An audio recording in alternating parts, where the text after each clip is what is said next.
A word. All right, so it's recording. All right, so I'm here, Austin Brody from MMAPanic.com, MMA Panic on Twitter. And obviously, it's just been a lot going on, just trying to catch up to speed.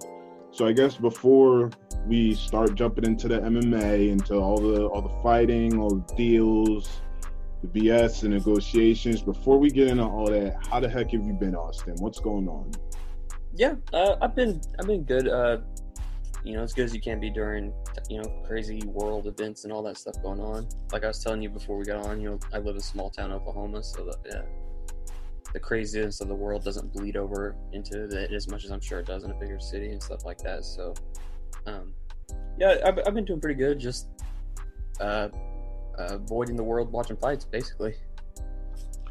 That's definitely not a bad plan right now. It's a lot going on. And it's kind of crazy, right? Just like with MMA, because it's like there was like a little period there where MMA was the sport. Like everything else was shut down, and I guess we can get into that in a little bit. But that was sort of crazy. But the idea is staying indoors and just watching fights all day, trying to stay safe and clean. That sounds like a good idea. I don't know. There's so much going on. We got the Reebok deal that's ending next year. We got Venum, that's the new partner. We got a bunch of fights that have gone down in the past month or so. Bunch of little storylines here and there. So I guess when you just think about MMA as a whole and what's going on, what do you like? What's your read on the room right now?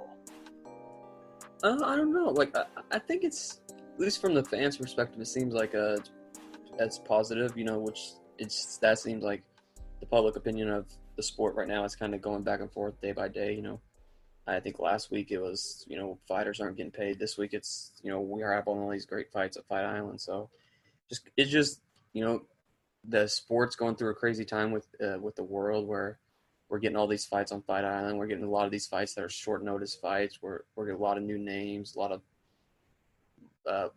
of drama with the company and with some of the top stars. So it as crazy as the world seems, MMA is kind of always this wacky, so it kind of seems normal to a certain extent as far as MMA goes. Yeah, that's sort of where I am, and that's weird. Like, but it's like the concept of, the UFC had to scrap plans, change venues, they end up in Abu Dhabi. We can get into the judging, but things like this, all these random fight questions are popping back up once again.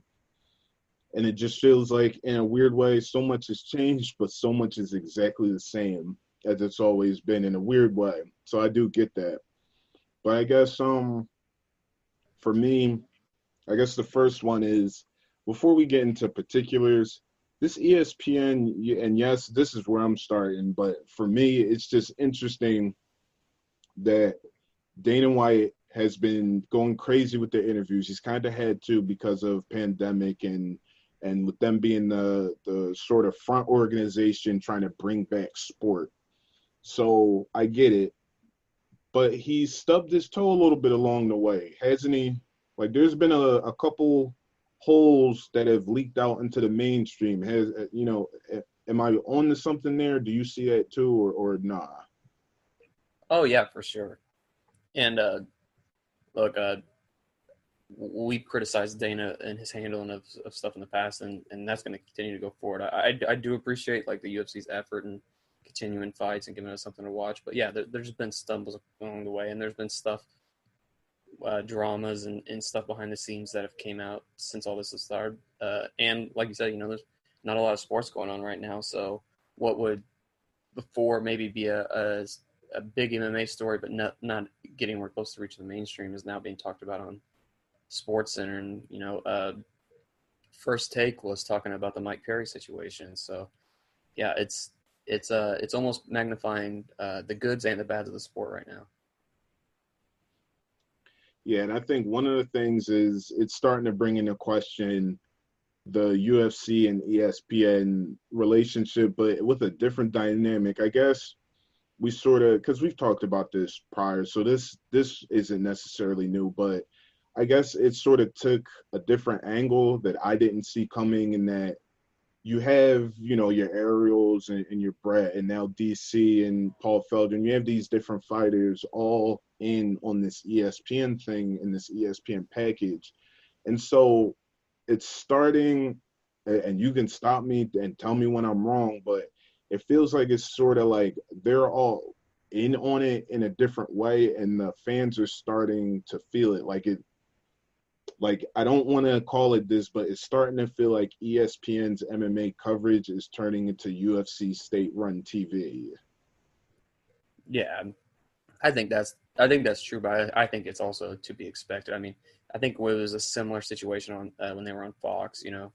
Uh, the UFC is going to have pull with the ESPN people, and as far as like what fighters are given jobs to, and they're going to pick company men, and yeah, so they're not going to want to have a lot of people on there that have a even present a negative image of the sport or of UFC if they can control it. It seems like the only one that's in a position in ESPN that the UFC probably isn't the most thrilled with is Ariel, just because of their long history. But even at that, I mean, Ariel isn't, going after. I think he says certain things against the UFC and Dana White, but he isn't going after them in a real bad way. So yeah, I think it is. It's state run. It's UFC MMA. You're not going to get an honest opinion on this compared to Bellator, this compared to this. It's going to be if you want an honest opinion of MMA, you're going to have to go to some of the more independent sources, I think. Yeah, I don't know. I find it kind of disappointing because when I hear DC make some comments and, because he's a mouthpiece now and he's kind of in that weird position where he's still fighting. I mean, at least up to date, he is still considered an active fighter, but he's also taking this active role as being a commentator, play-by-player, or whatever his role is in the booth, as well as doing podcasts and things like that. And then it's like, yeah, other people in the media have said it before. When you talk for a living, you're bound to stumble and say something stupid. But to me, it just feels like DC's been getting his shill on a little bit. And I would point to his comments on Jorge Masvidal and like some of these other fighters basically in the past month from June and July. And I would just use that as my prime example for anyone that hears that and wants to say, where's your evidence? So I don't know, that's just what it feels like. And then to move the conversation along, then there was the dynamic of fighter pay. We've been talking about fighter pay sort of in our MMA bubble. We've been talking about that for a while. But is that also another topic that you feel like is starting to get a little bit more mainstream shine that it has, let's say, compared to the previous decade? Oh yeah, for sure. And as a whole, I think most things that happen in MMA get more mainstream shine than Wild. But yeah, this one for sure. This is something that people in the MMA community have been talking about and discussing for a long time. And you never really heard a word of it outside of the MMA bubble. And now you're seeing, like we talked about, sports people on Sports Center and people all across the mainstream sports media talking about it. So yeah, it's definitely getting more. And you had two big stars as the guys on the other end saying that they're not getting paid enough. And I think in the past it's mostly been, collection of individuals that had passed in the UFC that weren't exactly in the position of power that someone like John Jones or Jorge Masvidal was. So, yeah, I think it's definitely a bigger story now than it's ever been. Yeah, and I just wonder with that, it's just interesting to see because we've been sort of talking about this and to see it sort of bubble up to this point, it just feels like it's a part of the convo now more than it's ever been. And I don't know, we're just in this weird position where it's like the fights are continuing. So the sport is still progressing in terms of storyline and stakes being raised and things like that. But it just feels weird because all the other sports are sort of on pause. So when a figure like Dana White comes out and says something, it gets like, I mean, and you just said it a couple minutes ago, but it just gets magnified more because there's not as much going on. And it's just sort of weird because I wonder, if Masvidal didn't get that payday, and I guess we can transition into some of the fights that have gone down, but it just makes me wonder if Masvidal didn't get that payday from the Usman fight, and he sort of was still out there chirping, would it still be as much a part of the conversation? Because it felt like we were headed somewhere, and then, John Jones just sort of goes quiet, and then Masvidal gets the fight. He says it's crazy that it took all this for it to happen. So you're like, okay, he's still talking about it. Dana comes out after the fact, says the thing cracked 1 million, whatever, contributes it mostly to Masvidal. So now Masvidal's cool, hasn't said a word about it since. So now we're back to square one. But I wonder what if he didn't get that random payday out of nowhere due to Gilbert Burns having to pull out? Yeah, I don't know. I mean, we'd probably hear from it more because John Jones he was real vocal in the beginning. He hasn't really said much since. Masvidal was a lot more vocal throughout the whole time, and like you said, he got his deal. But I mean, obviously, I don't know the ins and the details of it all, but it seems like he was wanting a larger portion of the pay-per-view, and it sounds like he got that, and the pay-per-view was huge, so I'm sure he's happy. But to answer your question, if he wouldn't have got that fight, would it still be going? I kind of don't think so, man, because there's, the thing in the world they talk about, the 24-hour news cycle, where it's a different thing, and that's all they talk about. In MMA, I think it's more like a 3-4 day news cycle, where like I know you've been working a lot and stuff, so I don't know, followed it a whole lot throughout the last I don't know, month or two, where a fighter, maybe the Anthony Smith happened, and there was another fighter, I can't remember his name, where he wanted it out, and the coach wouldn't let him out. And then those incidents became the talking point for about 3 days, and then they switched to another talking point for about 3 days, and then it just switches. It seems like, I don't know if the attention span in MMA isn't that high, or it just evolved, the news cycle evolves so quickly and all that stuff, but it seems like we don't ever, we find a problem or a good thing, and then we talk about it just for a little bit, and then we move on to whatever's next, because like your point, like, there's no off season with UFC or MMA, whereas basketball and football, they have time to kind of sit back and regather and think about what they're going to do before they go into the next season and stuff like that. Whereas in MMA, there's a fight Saturday, and then after that's over, we talk about it for 2 days, and there's a fight, and then we got to start talking about the fight that's going to come up next Saturday. And so that cycle, I think it doesn't allow problems or issues to stay around the stratosphere that long for MMA as it would for other sports, particularly in the off season. Like if there's football players and basketball players that hold out for contract negotiations during the off season, and that actually becomes a pretty big story that they're able to talk about because there's nothing else going on in the football world. But in MMA, we have something coming down the pipe always. I guess all that being said, it just leads me to the next topic, the Venum deal. So we alluded to it, but the Reebok deal that expires March 2021, and Venum is going to be the new outfitter for the UFC. Are you surprised by how little coverage this really got, or was this sort of par for the course? Yeah, I was pretty surprised. To me, I thought it was I thought that was a pretty big deal. I mean, I was also surprised that it's Venum. I mean, let me just say that. I watched Dana White when he was on the Schmoes podcast a few weeks ago, and the Schmo presented him 3. He's like, it's going to be Under Armour, Nike, or Venum, and Dana said it'll be one of those. And I was like, very weird that he threw in Venum.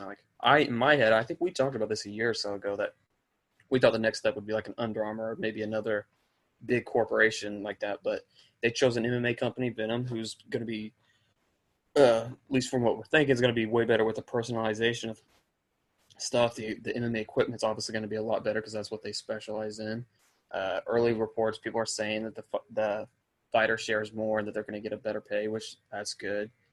Guys like Bryce Mitchell seems like he's going to get his camo shorts, and someone like Izzy's going to be able to have a little bit of say in what he wears. So I think that's important. I think that was a lot of the foundation of the sport in the beginning. That Tito Ortiz with the flames on his shorts and Chuck with ice.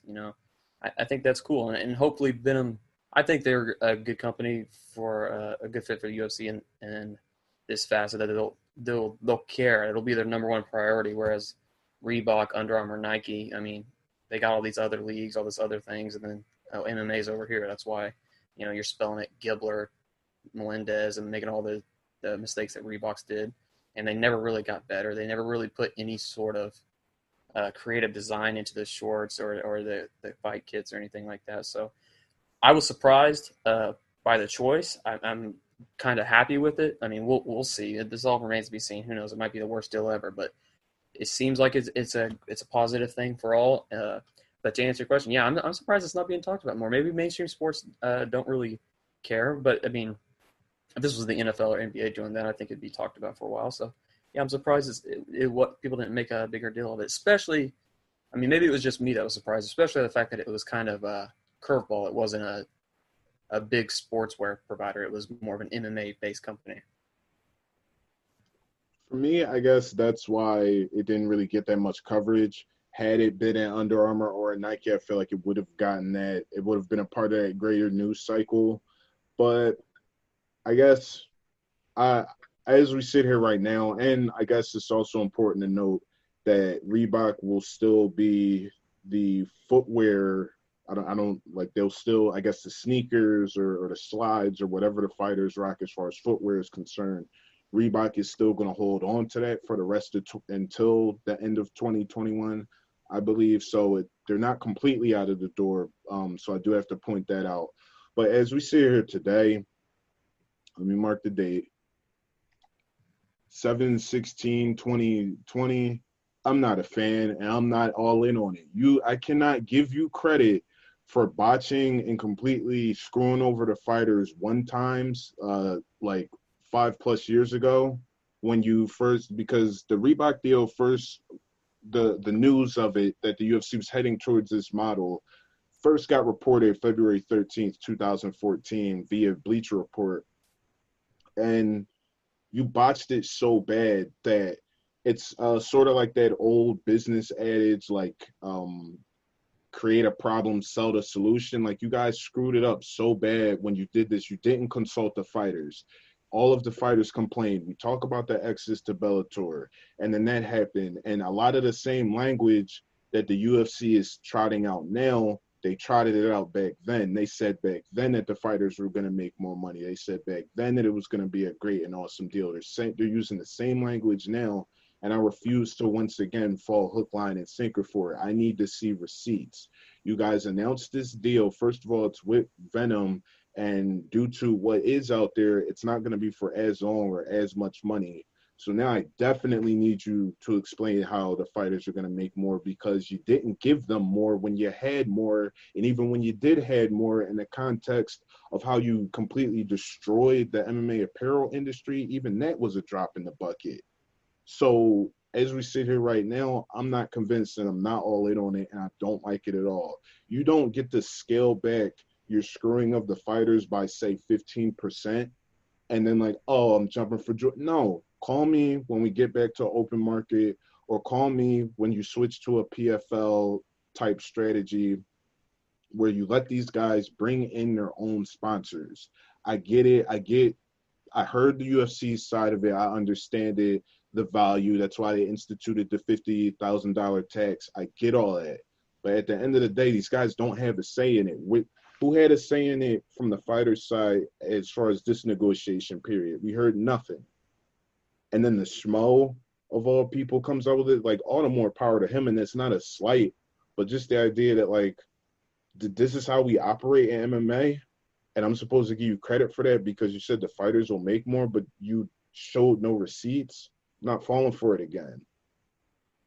No, yeah, that's definitely fair enough. And like I said, the contract and how much the fighters get, that's obviously the most important part, and that is the most questionable part because, like you said, how the UFC has handled things on that side of things. And I'm not optimistic that they're going to do the right things by the fighters, but at the very least, I do think it sounds dumb, but it'll look cooler. You know what I mean? Like, it'll just be cooler than Reebok. But yeah, the most important thing is that these fighters are getting a bigger share of this. And like you said, Venum's not as big as Reebok. So how could that be possible? So I agree. I agree with your point that we shouldn't just blindly just believe the UFC in their thing. I think it'll be cool if the money side is squared away. It'll be cool if it is a company that actually is focused on the sport and not just has a bunch of other things going on. But like you said, they've lost their credibility when it comes to just saying, oh, the fighters will do better. Trust me, they've lost their credibility on that. If you're Venum, though, you about to get paid. Mm-hmm. Because I guess from their perspective, because most of what I said, it just pertains to the UFC side of it. But if you're Venum, I would just have to think, if we're gonna try and go back to the grassroots way, even though it is crawling back to the right direction, for you to be the first brand that they decide to go to, I mean, that is a huge feather in their cap. I guess you could talk about, like, I see it's not Nike, it's not this, it's not that. I get it, and like, I would have loved to see some Nike apparel that was UFC, but I understand why it didn't happen. But if you're gonna look at it for what it means to the sport and trying to get back to what got us to be fans in the first place, or at least for some of the hardcores, it's like, hey, we've been complaining about it, and at least someone's finally gonna be able to eat now. Mm-hmm. Yep, I agree. There's also been a bunch of fights going on. And one of the things because there's always storylines that come out of these things, right? And one of the storylines, I guess, is the judging. The one that's sort of hot on my mind, did you see the Ryan Benoit and Tim Elliott fight? I did, yeah. I had it for Benoit. Who did you have it for? So I will say I have seen online that people had it for Benoit. I was in here. I was watching it with my brother, and we were kind of having a conversation throughout. And I haven't went back and rewatched it. So I will say, like, my opinion on the judging probably isn't the most like dialed in one. But at the time, I thought Elliott won. But like I said, I'd really have to go back and watch it to know. But I did. So you thought Bennett won, and I think a lot of other people did too. Well, all right. So you said you had it for Elliott. Then can you, I guess, give me some perspective on that? Why'd you have it for Elliott? Again, it wasn't a fight that I was completely dialed in, paying attention to. I was mostly just talking to my brother, but it just seemed to me like he was getting the better of the grappling exchanges. It looked like he was walking him down a little bit. I'm not real sure. What did you see on the other side for Bennett? For Ryan, I guess one of the things I just saw was it seemed like Elliott has that that old saying Eddie Alvarez used to say, where he would say, like, the guy throws a lot of BS lightweight strikes, when he was talking about Gilbert Melendez. Tim Elliott has a lot of that going on, where it looks like he's doing a lot and he is landing a lot, but I never felt like Benoit was in any sort of trouble. Well, no, I won't say that, but it never felt like, I would say I give Elliott credit for half of the exchanges, because most of them were just him landing and trying to stay awkward. And you don't get points for being awkward if you're still getting landed on. And plus, and I guess my last thing would just be, it felt like Benoit caught Elliott sort of sleeping, in the sense that when he got popped in the first round, the look Elliott had on his face wasn't, oh, that hurts. It was, oh, this guy actually wants to fight. Like, he's legit. Yeah. Like I said, I'm going to have to go back and watch that one. I did look it up, and it seems like all three judges gave it 2 rounds to 3, or 2 rounds to 1 for Tim Elliott. So, like you said, I mean, I didn't have as much problem with that one just because I wasn't as dialed in, but the one Saturday with the Max Holloway, I mean, I don't know if you've seen that fight, but I thought for sure Max Holloway won. I mean, I had already had it typed in my notes that he won a unanimous decision. So, yeah, I think that judging's bad. I've heard some solutions to it that a lot of them make sense. A lot of them, I don't know how to do it. Someone said, for a championship fight or main event fight, let's have 5 judges instead of 3. I think that could help. But more than that, it's probably you're going to have to – it's the people that's judging more than – we could probably have a – if we had 100 – what's the lady's name? I forget her name. Whatever her name is. Adelaide Byrd, yeah. If we had 100 of her, I don't think that would solve the problem, because she doesn't know how to score a fight. But I don't know, man. We've had this problem in MMA forever. It seems like it gets bad in spurts, which is kind of weird. I know boxing has a similar problem, but yeah, I don't know how you would fix it. What would be your idea? I don't know what your plan, I guess, to try and address it could be if you're the UFC, because I guess, a different entity. But one of the interesting things is just they go over to Abu Dhabi and everything starts to feel like, okay, now what are y'all doing over there? Mm-hmm. Now I guess I've heard the moral judges argument. I guess that makes sense. I personally don't like, and I still want to hear someone explain this to me. I don't get the 10-point must system because if you get a 10-6 or a 10-5, which you almost never see, but if that were to happen, that would pretty much be it. You're done. Like you pretty much have to get it finished. And also, I don't get it because I've always asked people this. If the lowest you're ever going to see is an 8, then what is the point of the other numbers again? I mean, yeah, that I've never thought about that, but that is a good point. I don't know. I can't remember the last time I've seen a 10-7. I can't think of a prominent time I've seen a 10-7. Like I guess I don't even know if that's the right way to even look at it. I'm just genuinely asking, like, because I'm curious, and I've always wondered that if they always say like, oh, 10-9, 10-8, and they say like someone has to, you've seen where dudes have to basically get stretched and come out the other side. Okay, and then that's a 10-8. It's like, well, then what is the, like, just out of curiosity, what would a 10-2 look like? Death. Yeah, it doesn't make a lot of sense because what you're saying makes sense, and then we all know not all 10-9s are created equal, but they're all scored the same. Like if you just Which is barely edge weird. someone out, you get a 10-9. Or if you put a beating on someone but maybe didn't get them in a position to finish and a judge doesn't think you did enough, that's a 10. That's a score the same. I mean, I'm not smart enough to come up with a solution, but when all these smart people are done thinking about how to fix the world, they should worry about how to fix MMA judging. Yeah, I don't know. And I Did guess you that's see something. the one though?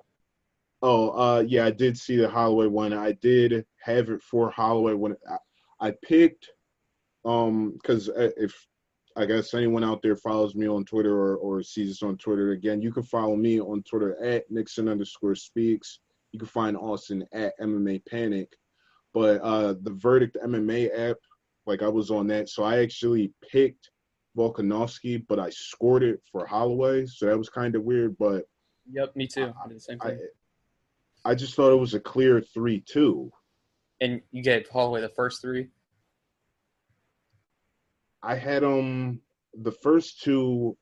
I thought the I first two think were it I think it was the fourth round I had him winning because I thought Volkanovski started to come back in that third, and I thought he finished good. But I think it was that fourth round I scored it for Holloway as well. Did you? But we both thought Holloway win. Did you think it was a like robbery as much as like There's been a lot of backlash about it. Do you think it's like one of the all-time robberies, or Look, I think of it like this: if after the fight is over, the first question I ask is, how did we get to that? Like, how did like and I guess I picked him, so it's weird me saying this, and I talked about this, I guess, in my instant reaction. But now that it's been a couple of days and I could think about it, going back and watching it, it's like, how did Volkanovski win? What did he do compared to what Holloway did to him to where you're like, that's the victor? Again, the takedowns and he didn't really do anything with them to me. And even when he was plotting forward, which I guess they gave points for aggression, but even when he was plotting forward later on in the fight, he was doing that to Holloway, and Holloway was feeling that. But the thing is, Holloway is so good at fighting at length and fighting backwards that he was still touching him even though he was moving backwards. yeah, So I yeah, just don't know how they. Yeah, that was just a weird one for me. yeah. But and a lot of times the judges will get it right who we think or who the majority of the MMA community thinks is the winner. But when you look at the scorecard, you're like, how did you come up with that scorecard? So I don't know what they're seeing. I don't know what they're scoring. I would love to know what they're told to score, like what they're told to look for, or if they are. Like, I don't know. It's bad. I'm honestly sometimes surprised it's not worse, just by like. But at the same time, I don't know. I think it can't be. I don't know. It's a tricky one. It sucks because it's messes. Holloway now has 2 losses to Volkanovski, so he's probably not going to get a title shot unless Volk loses it to someone else. So yeah, it's a terrible problem that literally takes away parts of people's livelihoods and All right, let me ask you this then. For Volkanovski, his next fight, he walks out with the belt. Will he still feel like a champ to you? Yeah, I think so. I think so. I think it's gonna. I think he's still the champ. I think it's gonna do a lot to say he defends the belt 5-6 times, and there's this whole like I don't know, man, because look, everyone hates Usman for what they consider a boring fight with Masvidal, forgetting that his last fight with Colby Covington was a barn burner. So I think MMA fans sometimes just forget, and then 6-7 months from now, Volkanovski will get another win, and then 2-3 years from now, if he's still winning, they'll look back and be like, yeah, he also has 2 wins over Max, and not even remember that one is a questionable decision. Or maybe they will. I'm not sure. But to me, if he goes in and fights someone next, that 45-pound division is great right now in like the top 7. So if especially if it's a Korean Zombie or a Zabit or something like that, and he goes in and beat him, yeah, he'll be considered the champion. I'll think of him as a champion. What about you? Yeah, I mean, it's like everything being said, like the guy walks out at once, time lets this one settle. It doesn't feel like it was such, the decision was so bad that it's like, oh no, there's no way. Nah, I still view him like that. And I guess for Usman, it's kind of weird because I feel like, and I had to actually, and this one was a checkpoint moment for me. I usually try and pride myself on being the guy that can straddle both rooms. Like I get where the casuals are coming from and I get where the hardcores are coming from. But on this one, on Usman, boy, was I way off. Apparently, I was way too deep in the MMA sauce for this because I saw this as an excellent fight. I wasn't bored with it at all. I know I say I get annoyed when the entire fight is just you're on the edge of your seat, but it was nullifying. There's a difference. There's a huge difference, and I felt like Usman was doing that. But I was surprised because I'm like, oh, y'all thought that was boring, and y'all are like afterwards, I'm like, oh, I'm gonna watch Usman's post fight interview. Nope, Masvidal is the one with over 1 million. It's like, oh, I guess I've read that one wrong.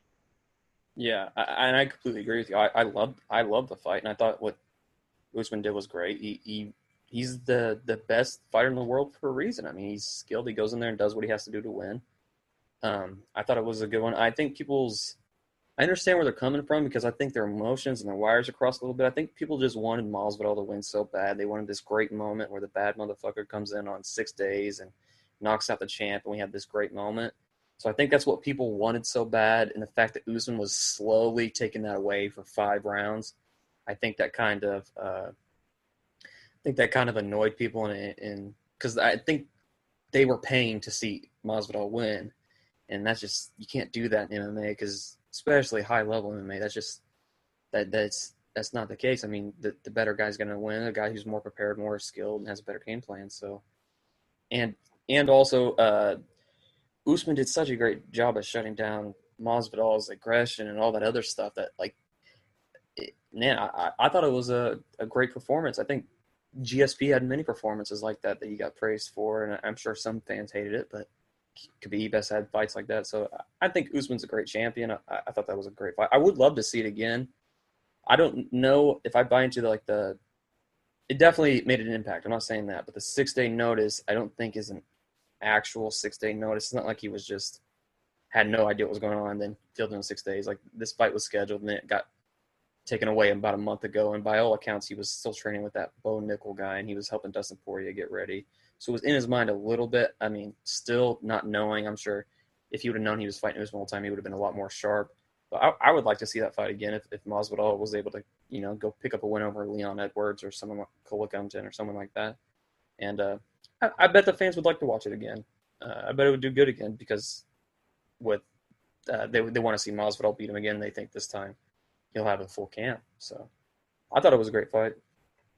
Not a great fight, but I thought it was a great performance for the champion.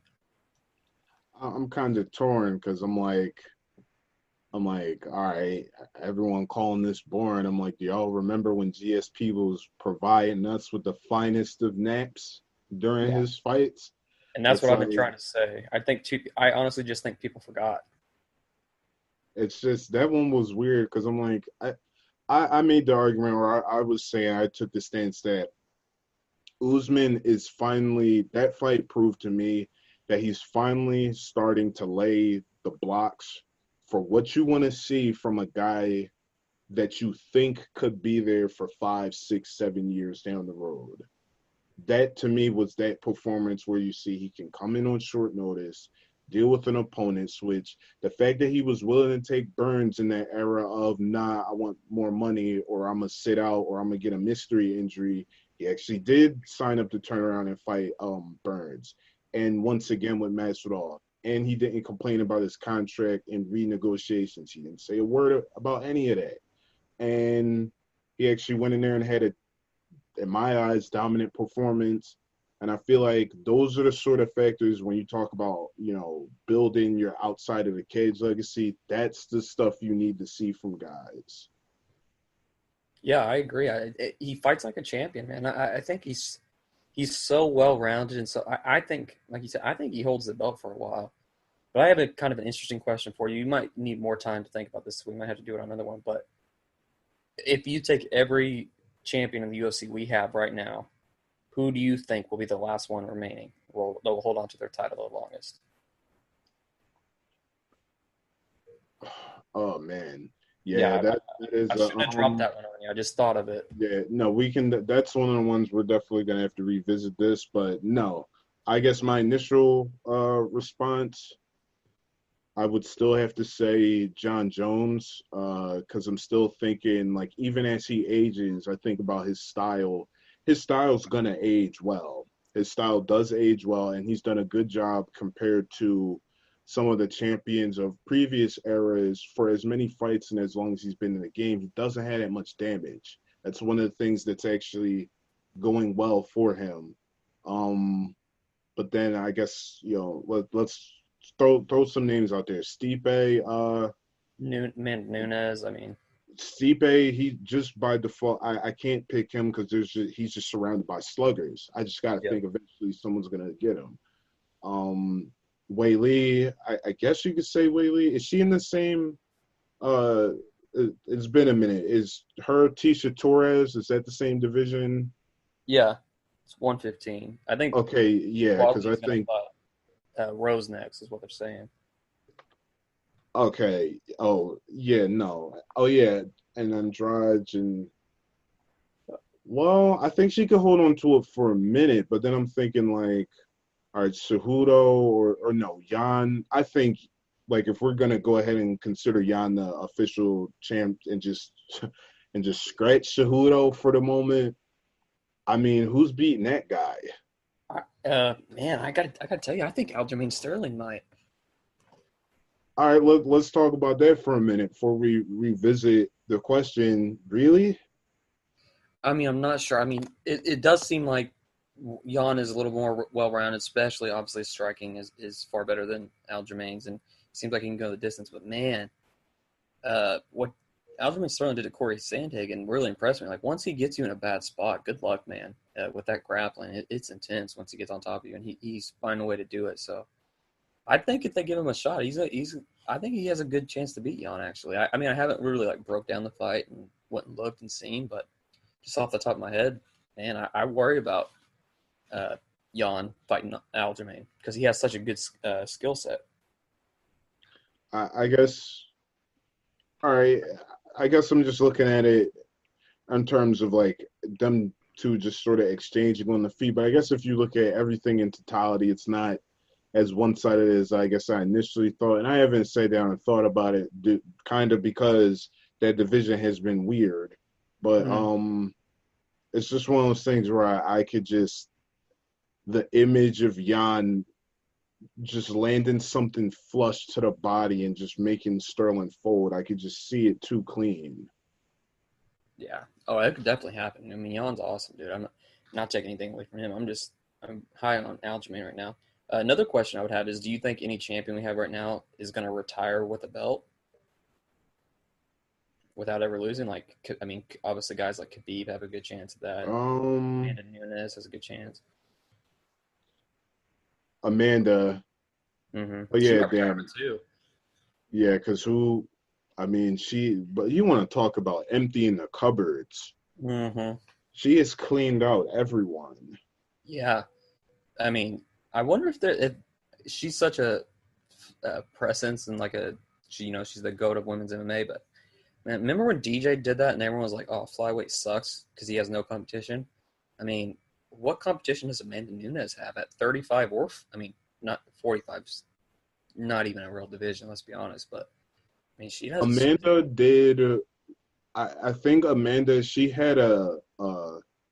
It's weird because I think when we'll look back at her run when it's all said and done, I don't know how you put it into context because she legitimately has all of the relevant scalps of two divisions. She has all of them. Yep, every So it's comp. like, yeah, so it's like, it's one of those things where I guess you could, I don't want to sit here and say, oh, then automatically makes her the greatest of all time. But you can't tell me she doesn't have an argument. Yeah, it'd be like if John Jones had also had wins over Fedor Chuck and Liddell when he was in his yeah, prime. and GSP and Anderson and all them. It'd be kind of like that. Like she beat Ronda, Misha, Holly, Cyborg. I mean, she's a killer, man. So yeah, there Yeah. might be a couple, but our initial point was Usman. I think he has the skill set, and I think he has definitely the mentality to um, carry that belt for a long time. And I don't know if you've seen a story about his dad. His dad has been in jail for a while, and up until his title fight, he requested that all his fights be on free TV so that they would be able to play it in jail for his dad because they knew that they wouldn't buy the pay-per-views for him. So that was a pretty good story. Pretty sure his dad just got out of jail or is getting out of jail, so that'll be cool. That's a really cool thing. It's a lot of extra motivation for Usman. What do you think Usman has to do to get to that next level? They always reference that like middle class of the UFC. There's the guys that can hardly sell 100K. Then there's the millionaires club. But that middle area, what do you think Kamaru Usman has to do to get into that area? Oh man, I don't know, to be honest, because there's such thing as like Grand Theft hype. Like, uh, Ben Askren had all that hype, and Masvidal took a lot of it by that incredible knockout.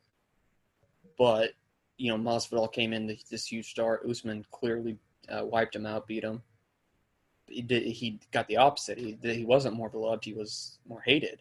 So I mean, maybe if he fights a top like a GSP or someone like Masvidal or even like crazy scenario like a Connor and is able to like put him away and like devastate. But I don't know. I mean, I just think I don't know what it is that makes fans like latch on to someone and becomes the crossover to become a mainstream star. I don't really know what it is because a lot of the ones we've seen have been totally different. Like GSP is the polar opposite of Conor McGregor, and Brock Lesnar's different from all of them, Ronda, and so it's like I don't know what he has to do, man. He might be one of those guys that is the most skilled, but is never going to get the most attention, like DJ and like some of these other champions we've had, which is sad. But man, I don't know. I don't know No. what.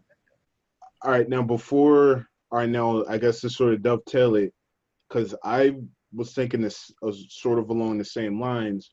But then you have to think, look at his last three fights. What was the when was the last time he was in a fight that was just not big? You have to go back a while. Mm-hmm.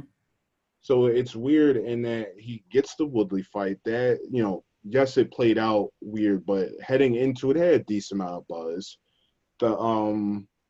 The Covington fight, that that obviously had buzz, and now we got the Masvidal fight. Like that's that's a hell of a title run. Like as far as the beginning, talking about the start of it, and I think as far you dovetail that in with the fact that the UFC is in bed with ESPN, I just have to think that.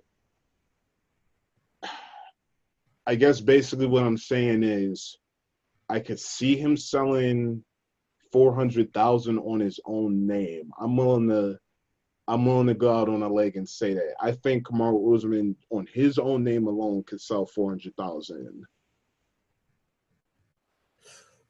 I'm not good at predicting like what the pay-per-view numbers are going to be. I don't know. I think he could get somewhere 400, 500,000 if he had another title fight on there as like the co-main.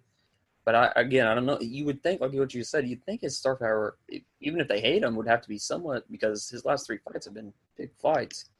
So yeah, I don't know. But also something to think about, his manager, our favorite MMA manager in the world, Ali Abdelaziz, is on a crusade against ESPN and not allowing any of these guys to do ESPN. So, I mean, I think that's going to be over within days. But, I mean, that could have a huge impact on it because then ESPN's like, all right, then we'll go prop up one of the other champions and do a whole special about him. So, I mean, I don't know. I don't know what he could do. Do you actually believe that that's going to last long? I'm pretty sure the day he said it, Gilbert Burns went on the ESPN show that night. Like, come on. I don't. And it was about Gilbert Burns. Like, that's why he's mad, because Ariel said Leon Edwards deserved it over Gilbert Burns or something. For some reason, that made Ollie really mad. Yeah, Ali. We're not. Nope. No. Yeah, no. We'll save that for another time. But I guess some other notables: Jiri Prochazka. He made his UFC debut. That's the one that I'm still like finally it's good to see him in there, because I remember you were talking about him for a while. I remember you always told me about him when he was in Ryzen. So yeah, he looked awesome. Like, to go back and just see like, oh, he's in the light heavyweight tournament with and he's fighting King Mo, and I think it was the rematch, and King Mo was sort of like, he was close to retirement, and you're just thinking like, man, this guy is putting work in on King Mo, and it just feels like he's going nowhere. And then, I know the UFC deal initially fell through, and now you're like, oh man, like, I don't want him to be someone where he's just like, he's just a guy that never made it. But then for him to finally come in and put hands on Volkan Ozdemir, albeit it was weird how he decided to get to it, but he did get to it. He did get it done. And I'm hyped. So for me, I guess when I look at the batch of fights that have gone down recently, that's the one where I'm like, that's the singular performance I'll pick out. What about you, though? Is there anyone in particular that you feel like stood out? Just throughout this whole pandemic era, or just like last week's fights? Just say the past month or two. Well, I mean, obviously the bigger ones like the Poirier Hooker fight wasn't incredible, but I like this. I really liked this last fight card last night, the Wednesday one. There was a lot of fighters on it who were making their first time debuts in the UFC and like passed with flying colors and looked really good. I love watching Calvin Kattar fight. Like, he's legitimately probably my favorite featherweight just to watch fight. The way he mixed up like his boxing and stuff, I love it. So that fight last night to me was incredible. Calvin Kattar is a guy I could watch fight anyone and just be super, super excited. I feel like this is for as far as the Kattar fight. I didn't feel like he was in danger of losing that at all ever. That's just me. And because I know he was calling for a title shot against Volkanovski. Like, I don't know if I will go there. Would you go there? Do you think he's ready for Volkanovski, or because I would tend to believe probably 1-2 more. I would rather 1-2 more. I think. I mean, look, here's a fight. I mean, why not have Holloway? Put him up there with Holloway, or maybe give him one more before Holloway. Do it. I don't know, like someone that's probably like a 6 through 10 or something, or just go straight to Holloway. But yeah, look, man, if you go back and watch this fight with Zabit, who everyone is real high on, man, you got to think if that goes 5 rounds, he might walk away with it, because in that 3rd round he was starting to get real hot, and Zabit was starting to slow way down. So I know a lot of people think that Kattar probably doesn't have what it takes to eventually be a champion, because he gets in so many like dog fights and stuff. And I don't know. I mean, that remains to be seen. Someone can look great or not even good, and then once they get in a title fight, rise to the occasion or just kind of fall. So we don't know that. But like I said, he's one of my favorite guys to watch right now. And again, we're talking about the Calvin Kattar. He was taking on Danny Ige. That was the main event bout at UFC on ESPN 13, Yaz Island, Fight Island, Flash Forum. But yeah, that one was interesting. I guess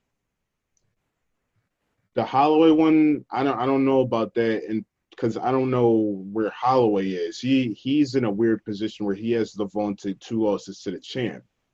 So I don't know, do you want to kill the momentum or potentially kill the momentum of a fresh face to a guy that isn't going to get a title shot in the near future? So that would be my only reservation to it. Yeah, But that's true. yeah, that was sort of my only reservation to it. But yeah, other than that, for me was already said it, Jerry Prochazka. Nice to see him in the UFC. Please keep your hands up next time, please. But beyond that, I guess we done talked about the Reebok deal, talked about Venum, talked about ESPN and their relationship, went over some of the past fights. Anything else? I mean, obviously there's a lot we could go over, but do you feel like there's one or two other things you want to sort of go over that you feel like might be completely under the radar? No, I think we covered a lot of things. Obviously the fights this weekend, flyweight championships on the line, the vacant flyweight championship. You know, the rematch of a fight that was kind of marred in controversy with Davis and Figueiredo missing weight, and then Joseph Benavidez goes in there, wins the first round, and then the headbutt happens, and then he gets knocked out. So who knows how that fight would have went if all that stuff wouldn't happen. And it seems like we're going to see this week, even though there's still some weird circumstance behind it with Figueiredo initially testing positive for corona, and then his other test coming back clear. So I think he once they get the fight out, they have to quarantine for a certain amount of time. And I think Joseph Benavidez has already been out of the quarantine stage for a while. And they're saying Davis and Figueiredo will just get out of quarantine there the day of weigh-ins. So I don't know if that affects you or if it would. I don't even know what there's to do there if you are able to get outside of quarantine. But I'm interested in that fight. You know, I think we all kind of want to see Joseph Benavidez just do it. You know, he was the bridesmaid for so long. He's such a great skilled fighter that would literally beat everyone else that wasn't named DJ for so long. And I think we all kind of want to see him get crowned. But if not, if he can't figure out Figueiredo and Figueiredo knocks him out again, then, you know, we got a new dangerous flyweight champion that's capable of finishing people. So I'm excited about the fights.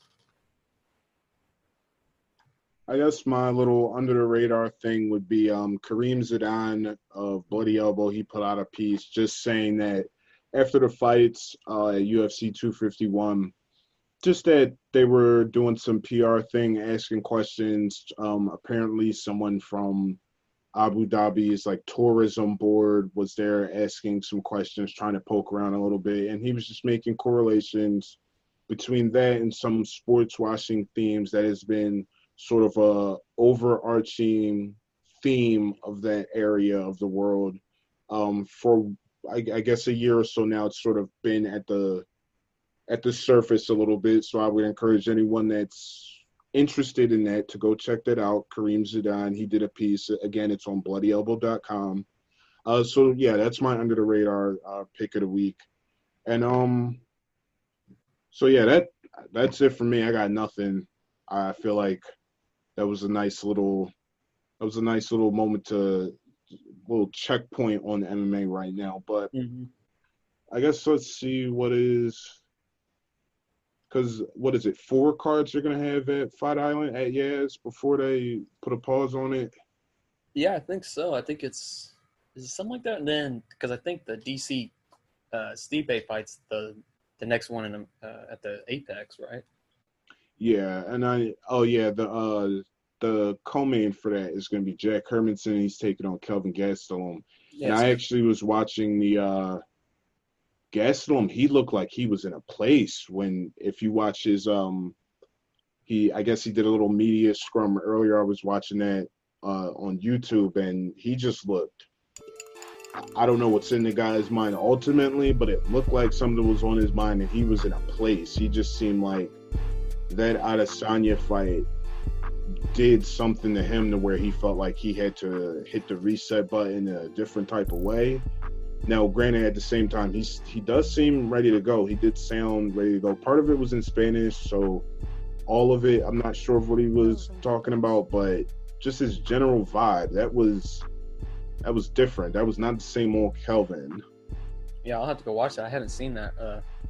Yeah, like you said, I mean that Izzy fight has to take something out of you. One, because it was such a hard back and forth fight, and then you walk away without the belt. I mean, at least Izzy, it was worth it. The whole thing was worth it. But for Kelvin, he just goes back to, normal middleweight. So, yeah, I think he's when he's on, he's obviously one of the best in the world. But he's had some consistency issues, But we'll see. I mean, Jack Romanson's a solid middleweight also. I think that's a dope co-main event.